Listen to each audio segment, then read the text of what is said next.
இப்போ நம்ம அண்ணா பல்கலைக்கழகத்தில் மாணவி பாதிக்கப்பட்டதை நம்ம பேசிட்டு இருக்கோம். இதே சமீபத்தில் பாருங்க, அண்ணா நகரில் 10 வயது சிறுமி சீமான் அவர்கள் என்ன பேசினாரு? சீமான் அவர்கள் தொடர்ச்சியாக ஐயா பெரியார் அவர்களையும் வந்து நாங்கள் வந்து ஒரு வழிகாட்டியா ஏற்றுக்கிறோம். ஏன் பெரியார் அவர்களே சொல்லியிருக்காரு, சிங்கார வேலைக்காரன் தான் நான் வந்து பொது உடைமை தத்துவத்தை எடுத்துக்கிறேன்னா பேசியிருக்காரு. அப்படி அவர்களையெல்லாம் போற்றாத இந்த திராவிட மாடல் அரசு இப்போ ஐயா காமராஜர் அவர்களையும் நம்ம ஏற்றுக்கணும் அப்படின்னா கல்வி கண் திறந்த காமராஜர் அப்படின்னு நம்ம பேசுகிறோம். ஐயா முத்துராமலிங்க தேவர் அவர்களையும் நம்ம ஏற்றுக்கணும் அப்படின்னா ஏன் ஏற்றுக்கணுங்கிற ஒரு காரணம் இருக்குது. இப்போ பெரியாருங்கிற ஒரு படம் தமிழ்நாட்டில் வெளியானது. அதில் வந்து குஷ்பு அவர்களும் அண்ணன் சத்யராஜ் அவர்களும் நடிச்சிருந்தாங்க. ஆனால் அதே படம் ஆந்திராவில் வந்து மொழிபெயர்ப்பு பண்ணி வெளியிடும் போது என்ன பேரில் வெளியானது? நீ தந்தை பெரியார்னா நீ கூப்பிட்டுக்க, எனக்கு தந்தை வேற தந்தை இருக்காங்க, நான் போய் இன்னொருத்தர் வந்து தந்தையின் கூப்பிட வேண்டிய அவசியமும் இல்லை. தாய்மொழி தமிழை இழிவுபடுத்திய ஈவர ராமசாமி அவர்களை நான் எப்படி ஏற்க முடியும்னு ஒரு கேள்வி. ஸோ பார்த்துப்பீங்க அப்படின்னு நினைக்கிறேன். சுபாவி வந்துட்டு சீமானை எதிர்த்து இப்போ வந்து ஒரு போராட்டம் பண்ணுறேன்னு அறிவிச்சிருக்காரு. அதை பற்றி சொல்லுங்கள் சார். ஆமாம், 5ஆம் தேதி ஏதோ போராட்டம் சைதாப்பேட்டையில் நடத்துவதாக சுவரொட்டிகள்லாம் பார்த்துருந்தோம். சரி, 5ஆம் தேதி வரைக்கும் எங்கே தலைமறைவாக இருக்கார் அப்படிங்கிற ஒரு கேள்வி இருக்குது. என்ன காரணம்னா, இன்றைக்கி அண்ணா பல்கலைக்கழகத்தில் ஒரு மாணவி பெரிய அளவில் பாதிக்கப்பட்டிருக்காங்க. இன்றைக்கி டெல்லியில் ஏபிவிபி அமைப்பினர் வந்து மிகப்பெரிய அளவில் மாணவர்கள் அமைப்பு மிகப்பெரிய அளவில் போராட்டம் பண்ணுறாங்க. அவங்க வலதுசாரி சிந்தனை கொண்டவர்கள், அவர்கள் களத்தில் இறங்கி போராட்டம் பண்ணுறாங்க. இங்கு இருக்கக்கூடிய இடதுசாரி சிந்தனை கொண்ட கம்யூனிசவாதிகளும் இன்னும் சமூக நீதி, சமத்துவம், நாங்கள் பெரியாரினுடைய பேரன்கள் பேத்திகள் என்று சொல்லக்கூடியவர்கள், பெரியார் வந்து பெண்ணியம் பேசினார், பெண்ணிய விடுதலை பேசினார், பெண்களுக்கு எதிராக நடக்கக்கூடிய அநீதிகளுக்கு எதிராக போராடினார்னு சொல்லக்கூடிய அந்த பேரனும் பேத்திகளும் எங்கே போயிட்டாங்கங்கிற ஒரு கேள்வி இருக்குது. அப்போ இங்கே திமுக அரசு ஆட்சியில் இருக்கும்போது இங்கே பெண்களுக்கு எதிராக பாலியல் குற்றங்கள் நடைபெற்றாலோ இல்லை பெண்கள் பாதிக்கப்பட்டாலோ மற்ற திமுக கட்சி இல்லாமல் இந்த பெரியாருடைய பேரன் பேத்திகள்னு சொல்லக்கூடியவங்க எங்கே போயிட்டாங்க? இப்போ அக்கா சுந்தரவல்லி அவர்கள் மேலே நம்ம பல விமர்சனங்கள் வைக்கலாம், அரசியல் ரீதியாக பல விமர்சனங்கள் வைக்கலாம். ஆனால் அதே அக்கா சுந்தரவல்லி அவர்கள் கடந்த அதிமுகனுடைய ஆட்சி காலத்தில் பொள்ளாச்சியில் பாலியல் சம்பவத்தில் பெண்கள் பாதிக்கப்படும் போது சாலைகளில் இறங்கி போராட்டம் பண்ணாங்க. மிகப்பெரிய அளவில் அந்த போராட்டத்தை முன்னெடுத்தாங்க. அதே திமுக கூட்டணி கட்சிகளும் மிகப்பெரிய அளவில் போராட்டத்தை முன்னெடுத்தாங்க கடந்த எதிர்கட்சியாக இருக்கும்போது. ஆனால் ஆளுங்கட்சியாக வந்ததுக்கு பின்பாக திமுகனுடைய ஆட்சியில் இவ்வளோ பெரிய ஒரு விடயம் நடந்திருக்கு. இப்போ நம்ம அண்ணா பல்கலைக்கழகத்தில் மாணவி பாதிக்கப்பட்டதை நம்ம பேசிகிட்டு இருக்கோம். இதே சமீபத்தில் பாருங்கள், அண்ணா நகரில் 10 வயது சிறுமி பாலியல் வன்புணர்வு செய்யப்பட்டு கொலை செய்யப்பட்ட விடயத்தை நம்ம பார்க்குறோம். தமிழ்நாட்டில் இருக்கக்கூடிய எந்த செய்தி ஊடகமும் அதை பற்றி பெரிய அளவில் பேசலை. ஆனால் டைம்ஸ் ஆஃப் இந்தியாவில் மட்டும்தான் அதை செய்தியாக வெளியிட்டிருந்தாங்க.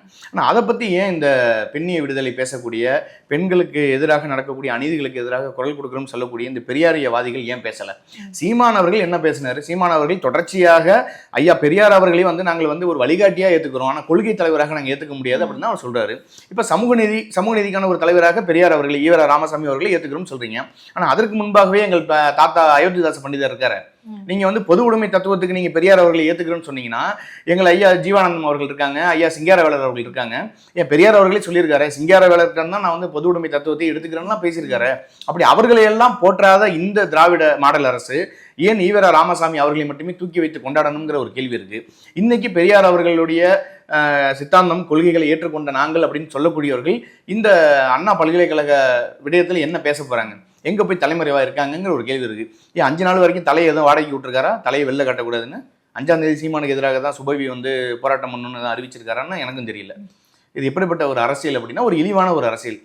நீங்கள் ஆளுங்கட்சிக்கு ஆதரவாக இருங்க, அவர்களுக்கு நீங்கள் கூட தேர்தல் சமயங்களில் வாக்குகளை சேகரிங்க, அது பிரச்சனை இல்லை. ஆனால் ஆளுங்கட்சி ஒரு தவறு செய்தாலும் அதை கேட்கக்கூடிய இடத்துல நீங்கள் இருந்தால் தானே நீங்கள் வந்து ஒரு சரியான நபர் என்று மக்கள் அடையாளம் காண்பாங்க. அதை விட்டுட்டு சீமான் என்ன பேசினார்?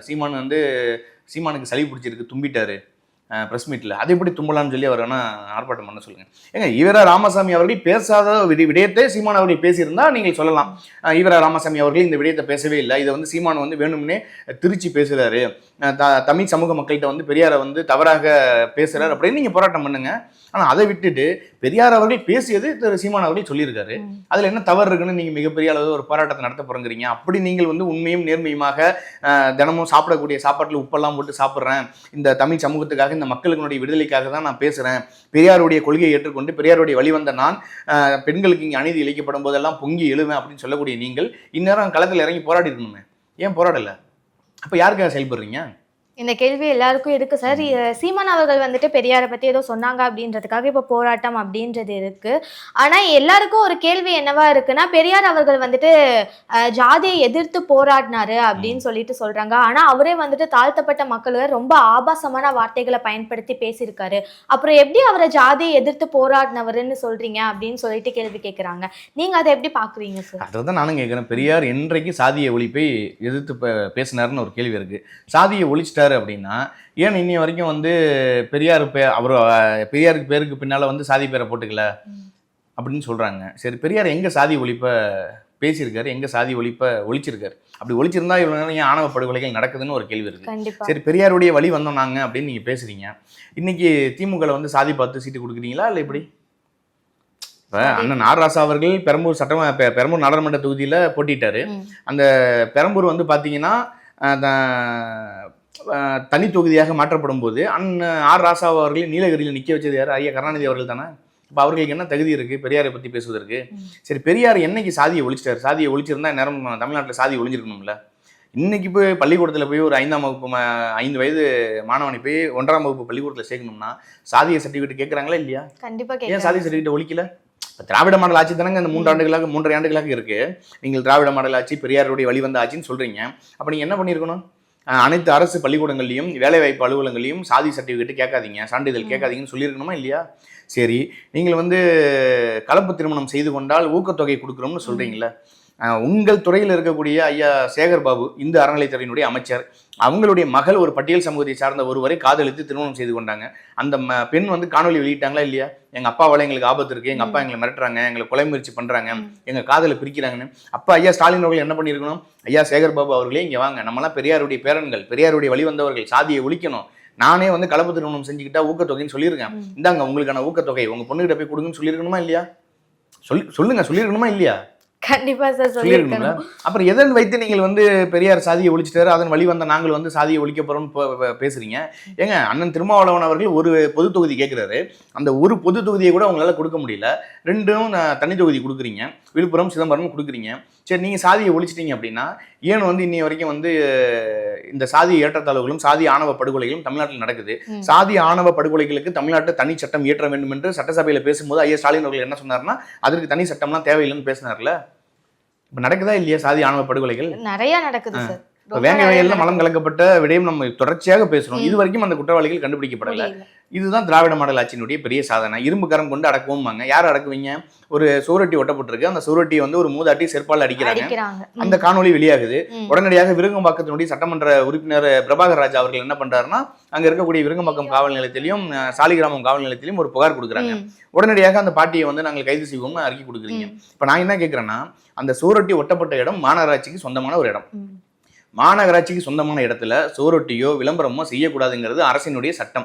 அப்ப அரசினுடைய சட்டத்தை மீறி செயல்பட்ட அந்த சுவரொட்டி ஒட்டின திமுக நிர்வாகியை கைது பண்ணுவாங்களா? சரி, நீங்க பாட்டியை கைது பண்றீங்க, அந்த சுவரொட்டி ஒட்டுறாங்களே, அது மீறி அந்த தடையை மீறி ஒட்டுறாங்களே, ஏன் ஒட்டுறவங்களை நீங்க கைது பண்ணல? அதை நீங்க கைது பண்ணிருக்கணும்ல. அந்த பாட்டியை கைது பண்றேன்னு சொல்லக்கூடிய நீங்கள் இப்ப இந்த அண்ணா பல்கலைக்கழக விடயத்துல அந்த சார் யாருன்னு எல்லாருமே கேட்கறாங்க. அந்த சார் யாருன்னு நீங்க கண்டுபிடிக்கணுமே, ஏன் கண்டுபிடிக்கல? அந்த சார் எந்த சார் கேள்வி இருக்குல்ல, ஏன் அதை நீங்க பேச மாட்டேங்கிறீங்க? ஏங்க, வேங்கவேல் சம்பவத்தில் குற்றவாளிகள் கண்டுபிடிக்கப்படல, மக்கள் தொடர்ச்சியாக போராட்டம் பண்றாங்க. இன்னைக்கு தமிழ்நாட்டில் கஞ்சா விற்பனை இருக்கு, அந்த குற்றவாளிகளை கண்டுபிடிக்க முடியல. ஆம்ஸ்டாங் அண்ணன் அவர்களுடைய படுகொலையில் சம்பந்தப்பட்ட முக்கிய குற்றவாளிகள் யாருன்னு இது வரைக்கும் கண்டுபிடிக்கப்படல. இது எல்லாம் நாங்கள் பேச மாட்டோம். ஆனா வந்து பாட்டி வந்து செருப்பால் அடிச்சிட்டாங்கன்னா அவங்கள நாங்கள் கைது பண்ணுவோம். அப்ப பாட்டி கிட்ட மட்டும்தான் நீங்க உங்களுடைய வீரத்தை கட்டுவீங்க. இங்க வந்து 1000 சார்கள் வந்து தப்பிக்கப்படலாம், ஆனால் ஒரு பாட்டி கூட தப்பிக்க கூடாதுங்கிறதுல இந்த திராவிட மாடல் அரசு ரொம்ப தெளிவா இருக்கு போல. சார், இப்போ இந்த அண்ணா யூனிவர்சிட்டி இஷ்யூ பத்தி பேசுனீங்க. அந்த ஸ்டூடெண்டோட இஷ்யூல கூட சுபாவி வந்துட்டு ஏதாவது வாய்ஸ் அவுட் பண்ணாரா அப்படின்ட்டு கேட்டா கிடையாது. ஆனா இப்போ சீமான் அவர்களை எதிர்க்கிறதுக்கு ரொம்பவே முயற்சி பண்ணிட்டு இருக்காரு. இப்போ அதுக்கான தேவை என்ன சார் வந்தது? எனக்கும் பசிக்கும்ல, பசி எடுக்கும்போது நம்ம சாப்பிட்றோம்.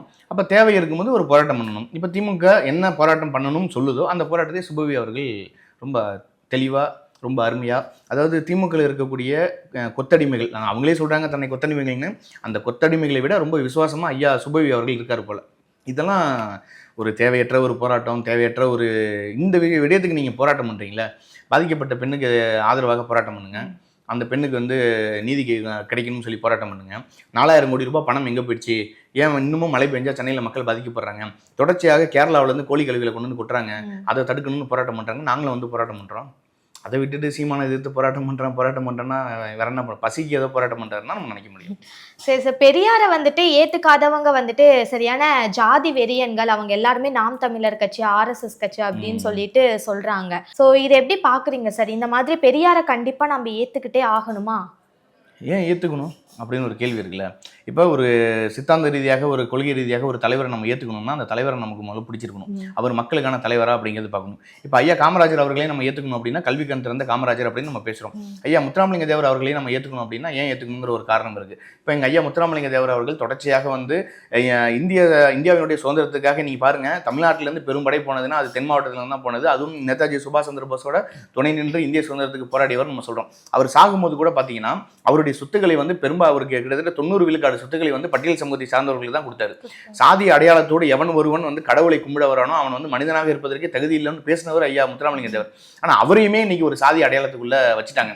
ஐயா முத்துராமலிங்க தேவர் என்பவர் ஒட்டுமொத்த தமிழ் சமூகத்துக்கான ஒரு தலைவர். ஆனால் இன்னைக்கு அவர் பார்க்குறோமா, இல்லை அம்பேத்கர் அவர்களை வந்து ஒரு பட்டியல் சமூகத்திற்கான தலைவராக நம்ம பார்க்கணுமா, இல்லை ஒட்டுமொத்த இந்தியாவிற்கான தலைவராக நம்ம பார்க்கணுமாங்கிற ஒரு கேள்வி இருக்குது. இப்போ நான் என்ன கேட்குறேன், இந்தியாவினுடைய அரசியலமைப்பு சட்டத்தை இயற்றியவர் ஐயா அம்பேத்கர் அவர்கள்.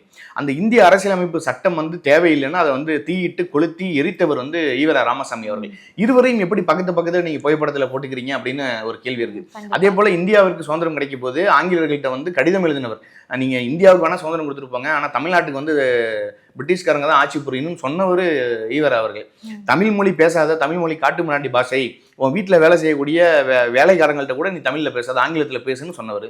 பெண்களுக்கு வந்து கர்ப்பப்பை தேவையில்லை, கர்ப்பப்பையை அறுத்து தூக்கி விட்டேறீங்கன்னு சொன்னவர் ஈவேரா அவர்கள். ஆனால் ஈவேராவோட அம்மா அப்படி விட்டேறிஞ்சிருந்தாங்கன்னா இன்னைக்கு இந்த பிரச்சனையே இல்லை. உண்மை. இப்போ பெண்களுடைய கர்ப்பப்பையை வந்து தேவையில்லை, தூக்கி விட்டேறீங்கன்னு பெரியார் சொன்னார்ல, பெரியாருடைய அம்மா அதை செஞ்சிருந்தாங்கன்னா நம்ம இங்கே உட்காந்து பேச வேண்டிய தேவையில்லை.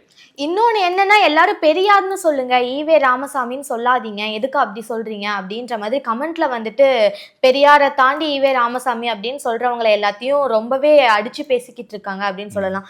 அவரை ஈவே ராமசாமின்னு கூப்பிடுறதுக்கு தானே அவங்க அப்பா அம்மா வச்சிருப்பாங்க. அப்படி இருக்கும்போது ஏன் பெரியார்னு சொல்லுங்கன்னு ஒரு டேக் எல்லாருக்குள்ளேயும் திணிக்கிறீங்க அப்படின்னு சொல்லிட்டு கேள்வி கேட்டுட்டு இருக்காங்க. இந்த பெரியாருங்கிற பேரை வந்து ஏன் ஐயா நம்மாழ்வார் அவர்களுக்கோ, ஐயா காமராஜர் அவர்களுக்கோ, அம்பேத்கர் அவர்களுக்கோ, அயோத்திதாச பண்டிதர் அவர்களுக்கோ, சிங்காரவேலருக்கோ, ஜீவானந்த அவர்களுக்கோ, மருது பாண்டியர்களுக்கோ, அப்புறம் வேலுநாச்சி, இந்த மாதிரி பல தமிழ் சமூகத்தினுடைய தலைவர்கள் இருக்காங்களே, அவங்களுக்கெல்லாம் கொடுக்காம ஏன் ஈவரா ராமசாமி அவர்களுக்கு மட்டும் கொடுக்கணும்? இப்போ பெரியாருங்கிற ஒரு படம் தமிழ்நாட்டில் வெளியானது.